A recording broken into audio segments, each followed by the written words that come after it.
In this episode of Blood and Bones, we are going to be talking about the morning pages.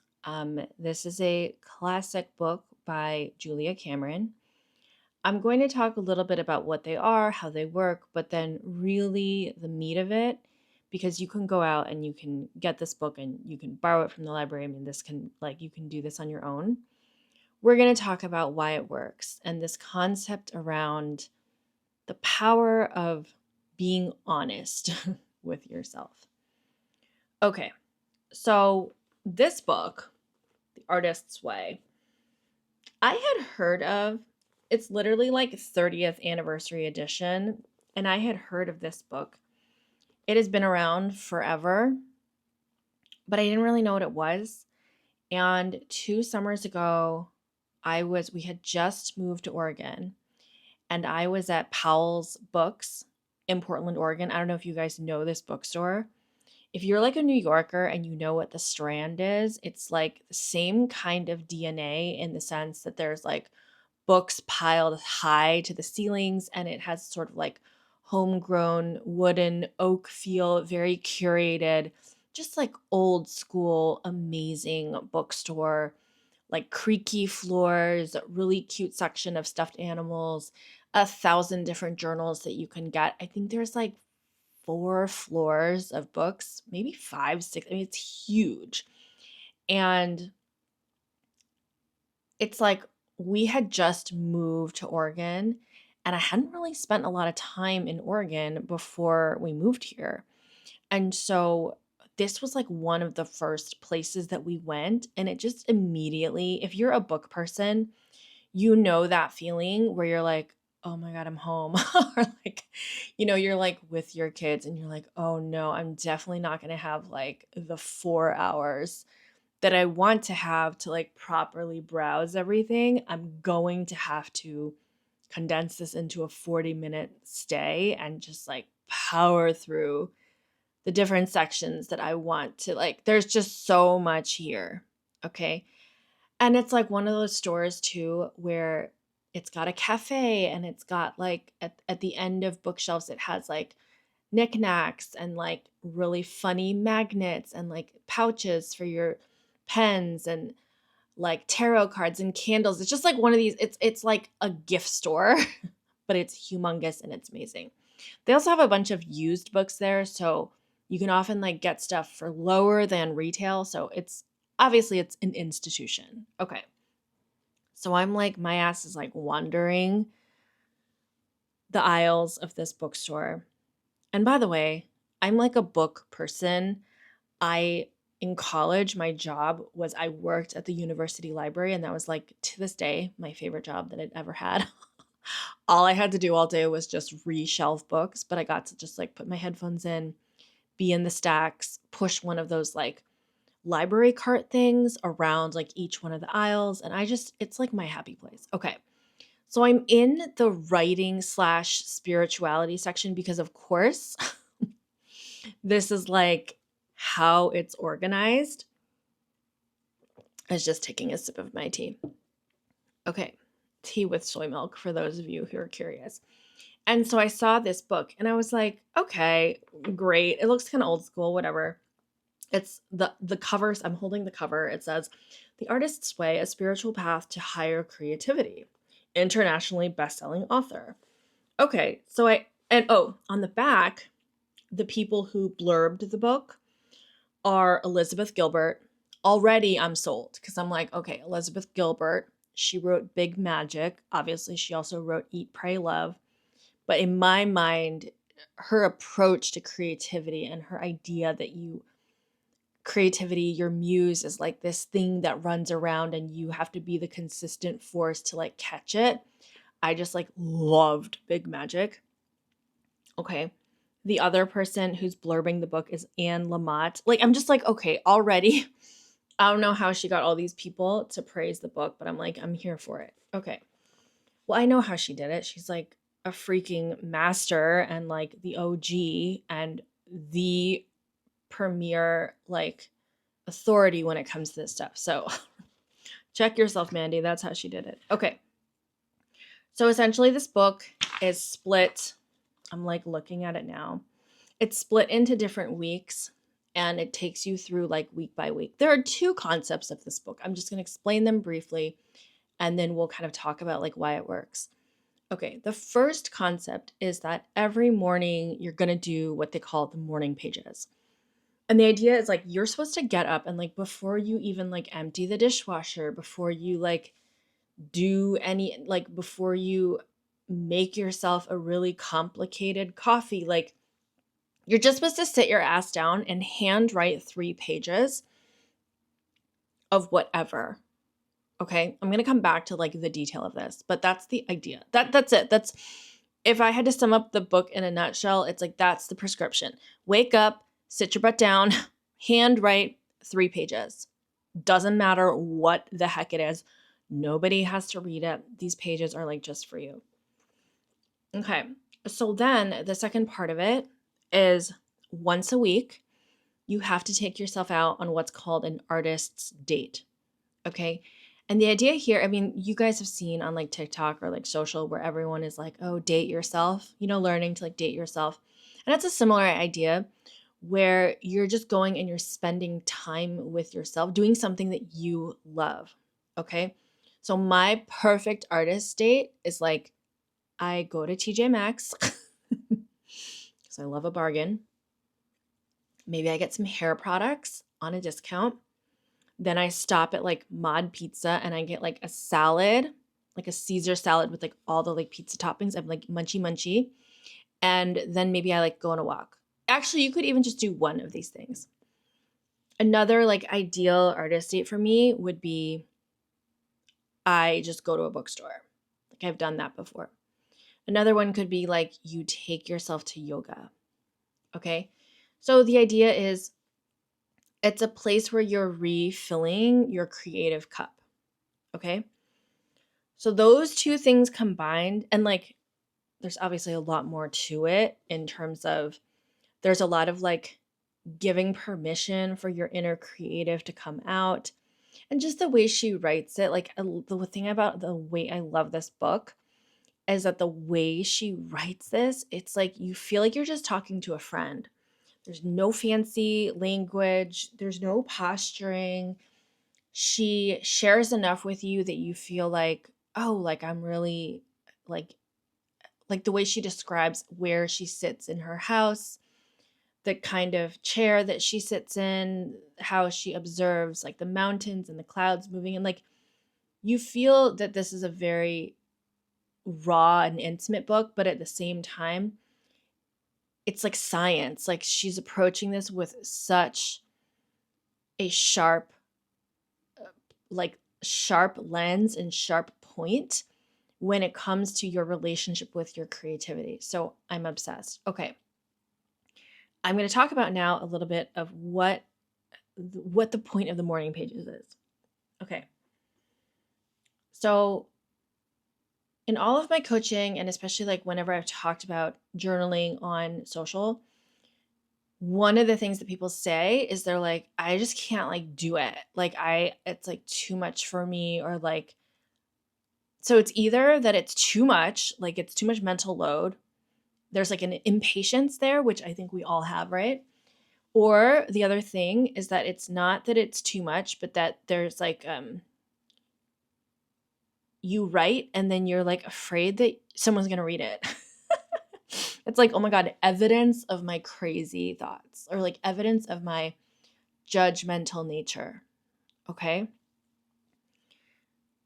So let's talk about the fear of being found out. Okay. I had a client literally say like, I'm just afraid like my partner is going to like discover this. And then not that I would obviously have like anything bad to say about them, but that it's just like, it's like a level of honesty that maybe like is not like the way that our dynamic is. You know what I mean? Like I'm mindful of how I communicate things. Okay. The purpose of the morning pages, and this could be different for everyone, but this is what I found out, is that there's no escaping your real voice. Okay. And it's very interesting. The first week when you do this, all sorts of weird shit is going to come out. When I did this, I literally had so much to say, so many like unresolved conflicts or wounds, literally dating back to like high school. Like I was writing about like high school. I had a best friend turned enemy who like betrayed me. She basically like stole my boyfriend. I wouldn't say stole because he was willingly like into her, but this happened like 20 plus years ago. Why do I care? Why is this even taking up any space in my brain? But apparently it was there and it wanted to come out. It wanted to be like expressed, you know? I had past hurts from 10 years ago that I was like, I really thought I was over this, but apparently there's still like a thorn in my side about this thing, you know? So what ends up happening is you are faced with yourself and all of the good parts and all of the bad. And so there's that, which I think is very healing in itself. Okay. You also realize that there are parts of you that are boring. There are parts of you that are bored of writing and bored of talking about yourself and bored with yourself. Like there's a part of you that's over yourself, if that makes any sense. Here's the magic that I saw for me though. And I'd be so curious for anyone who's like done this work, if you had something similar or different. Like I'm just so into it. So please let me know. Once my honest voice was on the page and I got kind of used to her, I was like, oh, there you are. You're kind of like a bitch. Like you're kind of sarcastic. You're very sharp. You're impatient. Like this is my real voice, unfiltered. Like kind of fierce, also kind of lame. Like it's just all the things, you know? Once she was on the page, it was almost like her voice just got louder and I could really hear her for the first time in a long time. And this is something she talks about in the book too, is like all the things that you've kind of been telling yourself, like, oh yeah, I kind of want to do that one day. It's like once they get expressed and once they kind of get some meat on their bones and kind of like come alive on the page, it's like out in the open, if that makes sense. So things that I had put off forever. I mean, I'm talking decades, okay? For example, why do I love bookstores? Also, the same reason that I have always wanted to be a writer, okay? Suddenly that was expressed clearly. Like it just kept coming up. And this is what she says in the book. She's like, your latent desires will just keep coming up again and again and again and again.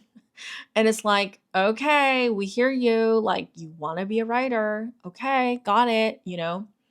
And this can be different for everyone. It could be like, I've always wanted to paint, or I've always wanted to run a marathon, or wouldn't it be cool? Like, I just can't get over the fact that, like, I really want to go to London and Paris in the summer. You know what I'm saying? So, all of these little, like, random things that you think are just like whispers suddenly appear on the page. And then it's almost like once they're on the page, then they're alive. And when they're alive, then they can like take a flight and become a reality. Or you just start taking it more seriously, or some combination of these things make it such that your dreams come alive and then you become really familiar with them. And you're like, oh, yeah, I do want that. I wrote that down. Didn't that come up last week? Why am I writing about it again? Okay. So, one tip as you're doing your morning pages is get a dedicated notebook. You don't need, okay, this is like a zero fancy supply situation, okay? Because it could just be like literally you go to Walmart and you get those like $1.99 notebooks that like back to school. You know what I'm saying? Like those like college ruled lined. That was the first one I used, just like some college lined ruled notebook. Like it's not, you don't have to go full moleskin on this, you know? It could be like a Bic pen and a $1.99 notebook, and you're just like waking up in the morning and you're writing. And you're just kind of, it's like you're just rinsing your brain. That's kind of how I feel about it. And the other thing is, just tell yourself that nobody's going to read this. Literally, no one's going to read it. And that there can be parts of you that are like wild horses and you're letting them out to pasture. You're letting them out to be free. Nobody has to see it. And so that's the fun of it too, is like you're creating this safety, right? Like writing should make you feel safe, where you're letting these parts of yourself out on the page that may not necessarily be okay to be let out on an everyday basis. Okay? And what ends up happening is essentially you get really honest with yourself and then you can't unsee it. Okay? So what I found after I did the morning pages is I was actually more honest in life. Okay?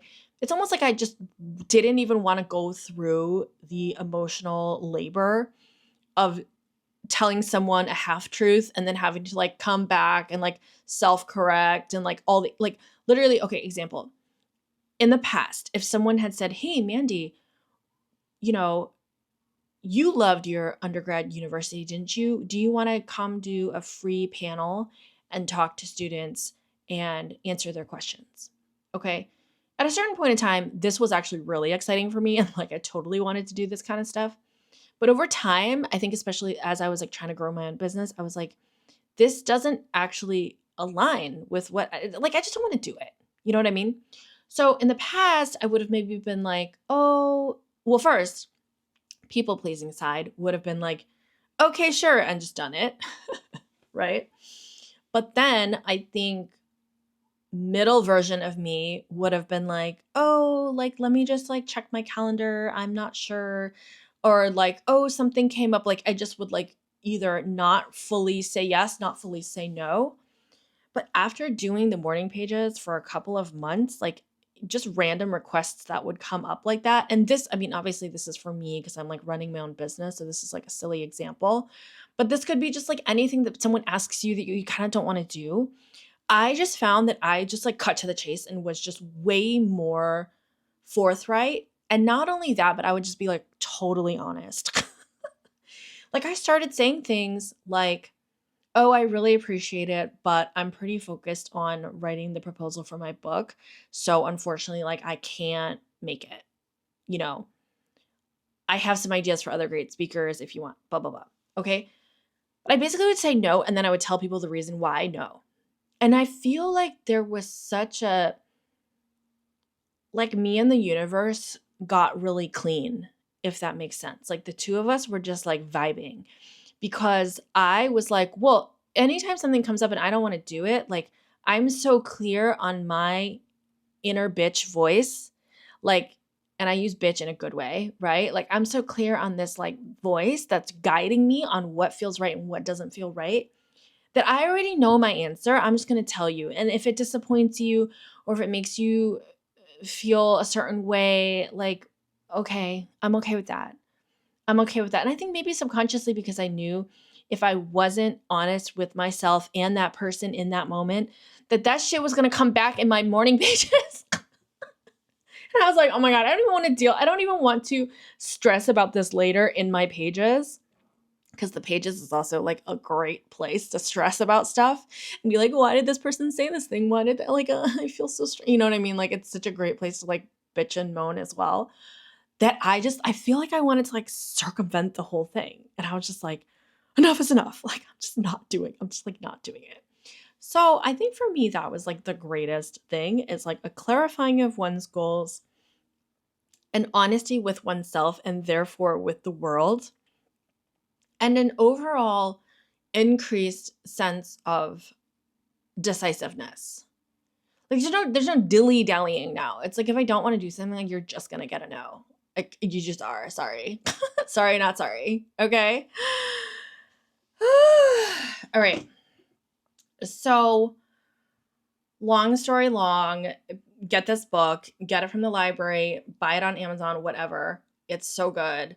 I personally feel like this is one of these books. If you're watching this on YouTube, this is one of these books that is like a workbook style. It's not one of these paperbacks. So I think it's worth it getting a physical copy. Just my 2 cents. Okay. We are going to end today's podcast with a segment called I Have a Burning Question. And this is a new thing that I created. There's a link where you can just submit your questions and I will answer them on this podcast. Or sometimes I'll do it on TikTok or sometimes a blog, but I'll let you know what it is. And of course, I will keep your identity anonymous. It's like a call-in radio show. Okay. So today's question is from Jessica in Baltimore, Maryland. She says, I'm a 40-year-old mom of 2 and a nurse practitioner. And here's her question. I can't stand a job. I became a nurse straight out of college and it's been nuts ever since. I wanted to be one because I liked the idea of helping, but every job and she works in pediatrics, by the way. Oh, super tough. But every job I get burned out within a year or two. And now with kids, because she's a mom of 2, it's 10 times worse. My resume is impressive, but it's a lot of jobs. I don't know what to do. Okay. So as part of this little Google form thingamajig, what I always say is like, okay, tell me your question and then tell me your options. And so her options, she gave 3, is like 1, stay as a nurse, 2, be a stay-at-home mom. And she wrote in parentheses, ugh. So we already know this is not an option. And then 3, try to find a way to do something else with my nursing degree. Okay. So love this question. And I'm going to zoom out and kind of talk about the nature of healing professions. Okay. And I'm actually going to couch this in terms that may or may not apply to Jessica, but I feel like maybe a helpful framework to use. Okay. So a helping profession is one where you are in some kind of healership. Okay. So this is teacher, doctor, nurse, coach, therapist, anything where you have a level of expertise and then you are holding space for other people's ailments or wounds or problems. Okay. Nurse practitioner in a pediatrics environment is like to a T, you know, you're not only helping, but you're helping the most vulnerable, cutest little kids who are sick, and it's so difficult. Okay. You're also dealing with like parents who are either neglecting their kids or they're overprotective of their kid. It's either like too hot, too cold parents, you know, and you're also working with doctors. Basically every part of what you're doing requires you to have a steadiness, to have both understanding the weight of the situation, but also having a lightness because it's kids and you're also trying to be like, hey, bud, looks like you have a fever today. You know what I mean? Like there's a lot of emotional roles that you have to play. And it's no wonder that you feel burned out because you know how people say like, oh, it's not rocket science, or like, it's not like we're saving lives here. It's like, no, but you actually probably are. You know what I mean? Especially if it's more serious medical stuff and it's like, they're not coming to you because their kid has strep. They're coming to you because their kid has like a gastro issue and hasn't eaten in 2 days. And the parents are like worried out of their minds and you don't know what it is. So you have to refer them to the hospital and like blah, blah, blah. It's like a lot, right? So the nature of your job is one where the stakes are really high, the pressure is very high, and you have to use both your technical brain, like, okay, what is this disease? What's going on? What's the medication? What's the dosage? Like all of these things. I'm not a doctor. I don't know if that just sounded silly or whatnot, but you know what I mean. And also your emotional brain, meaning tenderness, care, gentleness, knowing when things are urgent versus when things are not, right? Everybody thinks everything is urgent all the time. In addition, you're a mom of two. So you're also someone who is literally caring for your own children. You know, their state of mind, what challenges are they currently going through in school or with friends or with sports or with, and are you going to pack their lunch and after school they've got this activity and that activity, like it's literally never ending. So a couple questions. One is like, if you can try to tap into that original source of joy, right? Is there a way that you can, I don't know the full situation, but here's what I'm going to say. You probably need to renegotiate your relationship with work and do less in order to have a more sustainable, like if you're going to do this for 10 more years, let's say option one, stay as a nurse, you're going to do it for 10 more years, you have to renegotiate your relationship with it, because there's no way that you're going to last like keeping doing, like if everything stays the same, like you're going to burn out. And then what will happen with the burnout, probably something you're already experiencing, is that it'll start off as mental burnout. You'll be like, I'm tired, I'm exhausted, my temper is short, I don't have the same patience that I used to. And then that will bleed over and start to become physical symptoms. So then you'll be like, oh, there's something with my hip, and like, oh, my foot, or like unexplained cough, like lingering fever, like on and on, right? All of a sudden you're going to the doctor because you're like, wait, I don't feel well, or you're gaining weight, or you're not eating enough. Like there's always going to be something. So the other thing you say when you're like, my resume is impressive, right? To me, I read this as like, okay, so you're like not a regular, like you're a star. You know what I mean? Like maybe you've worked at some fancy hospitals, or like you, like when you're in the job, you're so, so, so good. But then you just personally feel like, oh my God, it's so stressful. It's like too much for me to handle. And so from this, just between the lines, I'm also reading that you're a high achiever.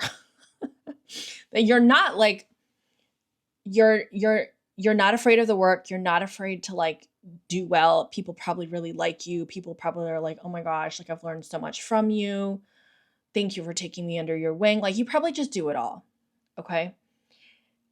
And part of you thinks, okay, maybe it's the environment. I need to switch it up.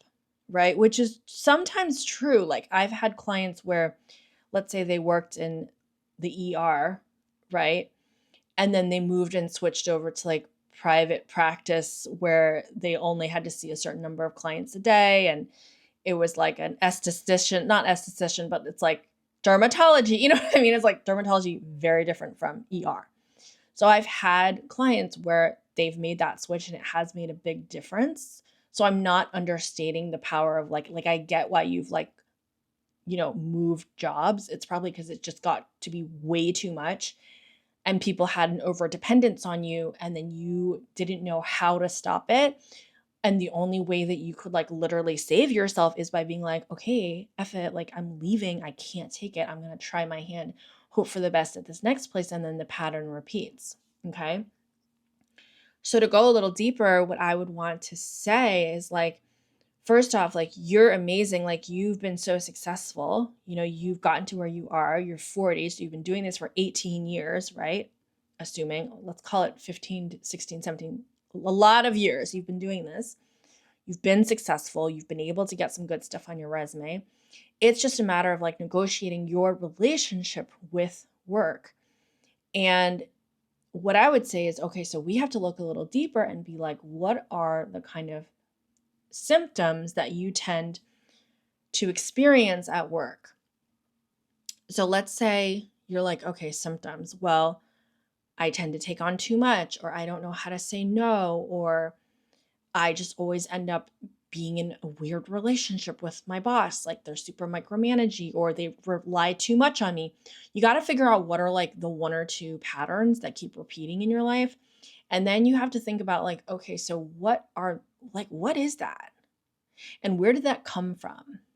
Okay. And a lot of this is from our from how we grew up. Like it just is, right? So if you're someone who like is like, I'm going to do it all and I'm going to be this super uber independent, dependable person that I'm like never drop the ball. Maybe you were like the eldest daughter, of parents that were hypercritical and or irresponsible, and then you had to be the responsible one, right? And so it's like our early wounds become the things that they actually become our superpower at work, because you're like, oh, chaos, like I know this bitch, like we we go back. I know exactly how to handle her. I've been doing it since I was 7. You know what I mean? So those become the things that we naturally excel at because we were conditioned to do that as kids and teens, right? But there's also a point where you can like honor that and be like, okay, that is a skill that has like helped me up to this point. But what do I want to be? Like, how do I want to evolve? Do I always want to be the person who's like organizing every dinner and controlling everything and managing other people's schedules and also reminding my kids to like pack their water bottles? Like, when is that going to end? Or can I try something else? Can I try to be someone who is okay with things kind of being messy and, maybe not everything's perfect, but I'm also not so stressed because I haven't overanalyzed the situation to death and like overplanned everything. You know what I'm saying? So that's the work. That's the work, is sitting through and being like, all right, what are my symptoms? What are my patterns? Where does this come from? And is this what I want to continue or not? Okay. And I know there might be a part of you that's like, okay, that's like all great, blah, blah, blah. But like, what do I do? And like, what, like, do I go for this next job or not? You know? And here's what I think. I think like it's probably 80-20 rule where like 20% of it is going to be your environment. And like, let's say you are at a very difficult environment right now. Like, yeah, changing your job is probably going to provide a semi solution to that. But 80% ultimately is like you and your relationship with the work. So, and I say this with love, but it's like, how can you do less, girl? Like, what, like, just what does, and I don't, this is just a question that maybe it's something you can just like think about in your morning walk or wherever. But the question is kind of like, how can you do less? How can you do less at work so that you can show up more for yourself at home? So the last option is like trying to find a way to do something else with my nursing degree. I think that's interesting.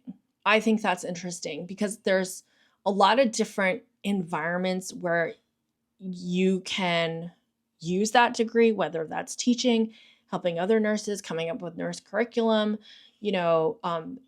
working more in administration of, let's say, a hospital or a medical facility. Like there's a lot of things.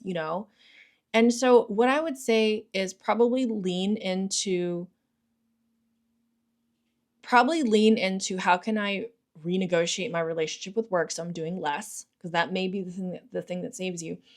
And option 3, which is find a way to do something else with my nursing degree, I think you should explore that and give yourself, I would say, 3 to 6 months to just like sit with the question and research and talk to people and look at opportunities. And like, let's say you're at a kid's baseball game and you're talking to another mom who's also a nurse. Like, in the past, maybe you would have like never freaking brought that up. But now maybe you can be like, yeah, actually, I am thinking like maybe there's something outside of nursing. Like just starting to have these conversations with other people can start to open up doors and start to open up possibilities. And also once you give yourself permission to be like, yeah, I think I am curious. Like I have no effing clue like what is out there or like how I can use it. But I'm going to talk to people and I'm going to I'm going to have an eye open. I'm going to walk around with my eyes open and try to see like what the options are.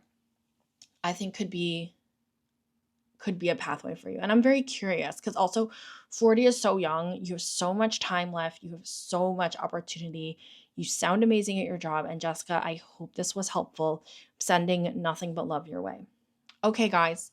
Well, this was the podcast for this week. And thank you all for tuning in. If you made it this far, gold star. And I will see you next week. Okay, love you guys. Bye.